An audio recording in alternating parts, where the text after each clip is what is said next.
Кыргыз тилиндеги бардык маалыматтар akpress.org.kg дарегинде. Кезекте 2020-жылдын алгачкы айын жыйынтыктаган маалыматтар топтому. Аравандагы Нооруз айылында картошка эгилди. Айыл өкмөтүнүн жооптуу катчысы Гүлнара Мамытованын айтымында, негизи Аравандын Төбө Коргон айыл өкмөтүндө 10-15 февралда картошка эгилип бүтөт. Алдыдагы ай суук болбосо түшүм өсө берет дешет дыйкандар.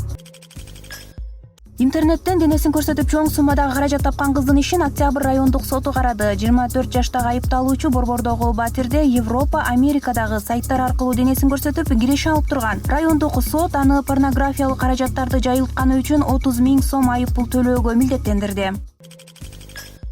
Нарындык 29 жаштагы Адилет Кутбидин уулу бул жолу муздан залкар жазуучу Чыңгыз Айтматовдун айкелин жасады. Анын бул өнөрү 8 жылдан бери уланып келет. Кыргыз элин дүйнөгө тааныткан улуу жазуучубуз Чыңгыз Айтматовдун айкелин муздан жасоону каалап жүргөм. Быйылкы кышта аракет кылдым. Кошуналар кызыгып, сүрөткө түшүп жатышат. Мындай эмгек үйдө эле калбасын деп, Нарын шаардык мэриясынын жетекчилерине айкелди борборго алып чыгалы деп кайрылып көрдүм. Бирок көңүл бурушкан жок, деди Адилет. Сүрөтчү буга чейин Манасчы Саякбай Каралаевдин айкелин муздан тургузган болчу.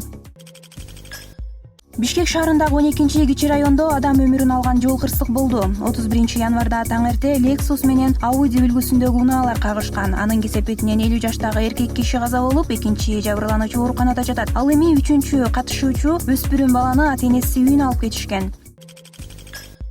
Кыргызстандагы эң мыкты ички иштер органдары аныкталды. Алар 2019-жылдагы ишмердүүлүктүн жыйынтыгы менен тандалган. Жети облус жана Бишкек Ош шаарларындагы ички иштер органдары катышкан сынактын жыйынтыгында 1-орунду Жалал Абад облусунун ички иштер башкармалыгы, 2-орунду Ош шаарынын ички иштер башкармалыгы, ал эми 3-орунду Ош облусунун ички иштер башкармалыгы ээледи.